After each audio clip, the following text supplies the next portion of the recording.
பிரேசிலின் வித்தோரியா டா கான்கிஸ்டா நகரில் கடந்த வார இறுதியில் கொட்டி தீர்த்த கனமழை காரணமாக வெள்ளம் பெருக்கெடுத்து ஓடத் துவங்கியது.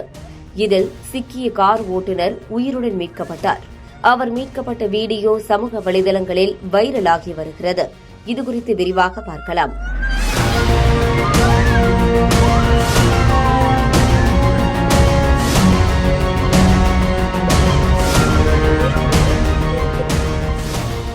பிரேசிலில் உள்ள பாஷியா மாகாணத்தில் அமைந்துள்ள வித்தோரியா டா கான்கிஸ்டா நகரில் கடந்த வார இறுதியில் கொட்டி தீர்த்த கனமழையால் ஏற்பட்ட திடீர் வெள்ளத்தில் சிக்கிய கார் ஓட்டுநர் ஒருவர் அதிர்ஷ்டவசமாக உயிருடன் மீட்கப்பட்டார்.